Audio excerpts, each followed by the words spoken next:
सितंबर माह का दूसरा सप्ताह 8 सितंबर से 14 सितंबर तक का कुंभ राशि के लोगों के लिए कैसा होने वाला है। जय माता दी दोस्तों, आप सभी का स्वागत है हमारे YouTube चैनल अमृता एस्ट्रो में। और इस वीडियो में मैं बात कर रही हूं इस दूसरे सप्ताह के कुंभ राशि फल के बारे में। सबसे पहले इस सप्ताह में जो ग्रहों की पोजीशन है उनके बारे में हम जान लेते हैं।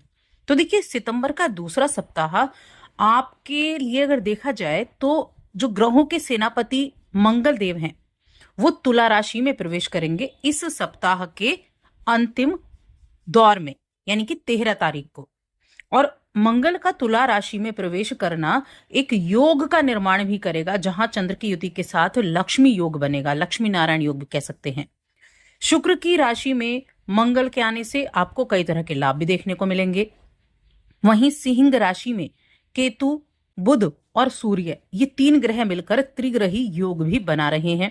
बुधादित्य योग का निर्माण भी कर रहे हैं। मिथुन राशि में गुरु विराजमान है जो मंगल के साथ नव पंचम का राजयोग बनाएंगे।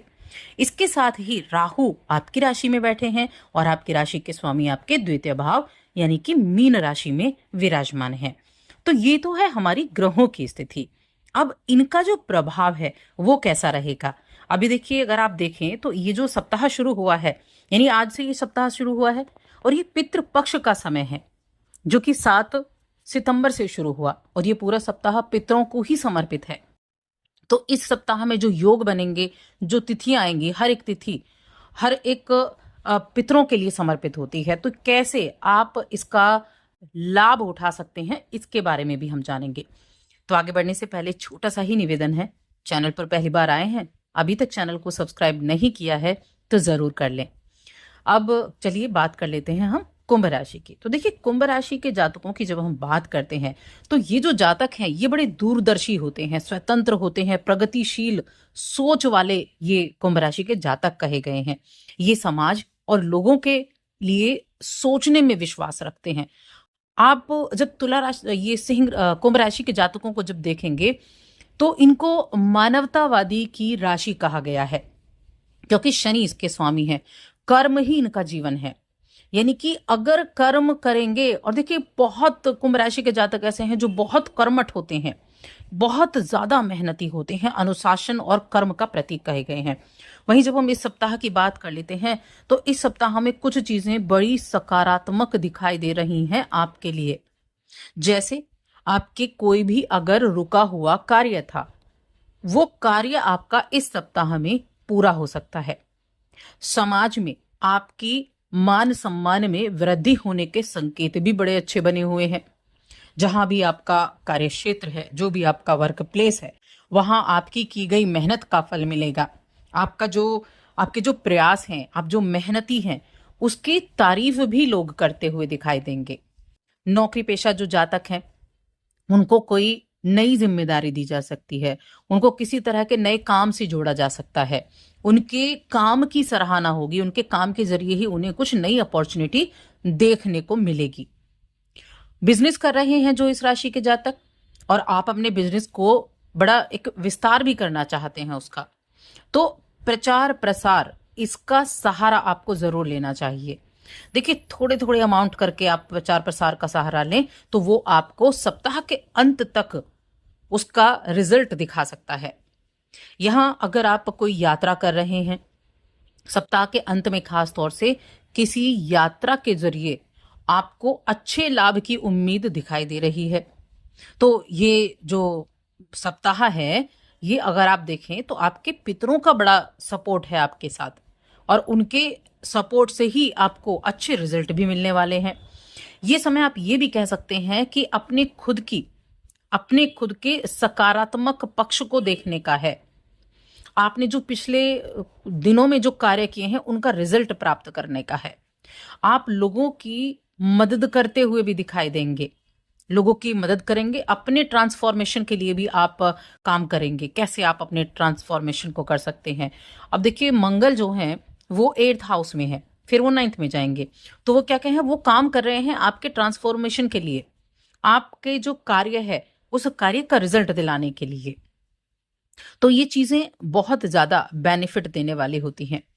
अब शनिदेव आपके दूसरे भाव में है, तो ये जो समय है आप जब बोलेंगे तो थोड़ा सा आपके कार्य क्षेत्र में सोच समझ कर बोलें बस, क्योंकि ये क्या है ना, बिना वजह के विवाद का कारण भी बन सकती है आपकी वाणी। तो बस थोड़ा ध्यान रखेंगे, खासतौर से जब चंद्रमा यहाँ होंगे तो शुरुआती समय में आपको थोड़ा सा ध्यान रखना है। लेकिन जो गुरु बृहस्पति आपके पंचम भाव में है वो आपकी आर्थिक स्थिति को सुधारते हुए दिख रहे हैं। इस समय आपको हर एक तरीके से, देखिए हर एक तरीके से धन संचय कमाने में आपको कामयाबी मिलेगी। चाहे आप नौकरी कर रहे हैं, आपकी दुकान है, आप कोई छोटा काम करते हैं, आप कोई बड़ा काम करते हैं, जैसा आपका काम है उसी काम की अकॉर्डिंग उतना ही, उसी मतलब जिस तरह का काम करते हैं उसी हिसाब से आपको उतना लाभ भी प्राप्त होगा। तो धन को संचय कर पाने में भी आपको कामयाबी हासिल हो सकती है, जिससे आर्थिक पक्ष मजबूत होगा और आप बड़े अच्छे फैसले भी लेंगे।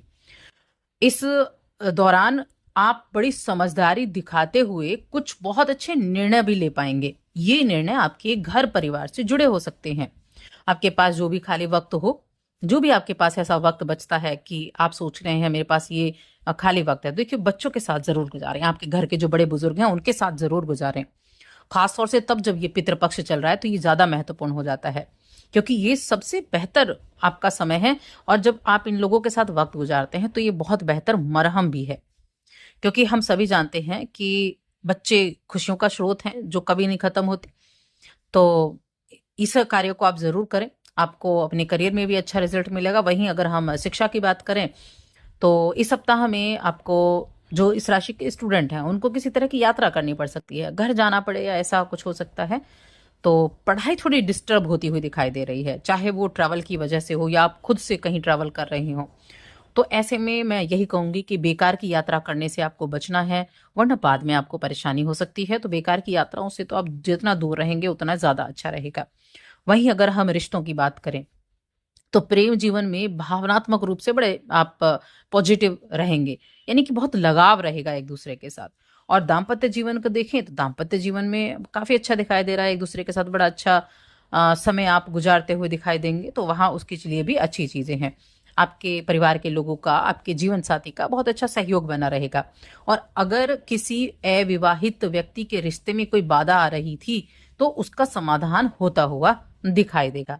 यहाँ मैंने हेल्थ की बात नहीं की, तो हेल्थ के मामले में देखें तो देखिए जब भी आप काम कर रहे हैं, काम के बीच में हमेशा आराम करते रहें, वरना आपको कुछ ऐसा बॉडी में खिंचाव, मसल्स पेन, ऐसी कुछ चीजें आपको देखने को मिल सकते हैं। तो थोड़ा सा ध्यान रखेंगे, अच्छा रहेगा। और इस राशि के जो भी युवा वर्ग हैं उनको अपनी स्किल्स को काम करना, अपनी स्किल्स के ऊपर काम करना होगा, छुपी हुई प्रतिभा को पहचानना होगा, उसका इस्तेमाल करना होगा, तब जाकर आपको चीजें बढ़िया रह सकती हैं। कुछ अगर मैं इस सप्ताह में आपके लिए नेगेटिव चीजों की बात करूं, नेगेटिव क्या, तो नेगेटिव यह है कि बाहरी लोगों की दखलंदाजी अपने जीवन में ना आने दें, अपने काम को खुद करें, मन में निराशाजनक विचार ना आने दें, बस यही चीज आपको ध्यान रखनी है। वैसे पितृपक्ष चल रहा है, जो आपके पितरों का दिन है उस दिन आप कुछ पिंडदान करें, उनके उनके नाम लेकर कुछ दान जरूर करें। और अगर आपको नहीं पता है, अपने पितरों की कोई तिथि नहीं पता है, तो आप जो अंतिम दिन होगा 21 तारीख का, उस दिन आप अपने सभी पितरों का नाम लेकर उस दिन दान कर सकते हैं, पिंडदान कर सकते हैं। तो बस आज की इस वीडियो में इतना ही।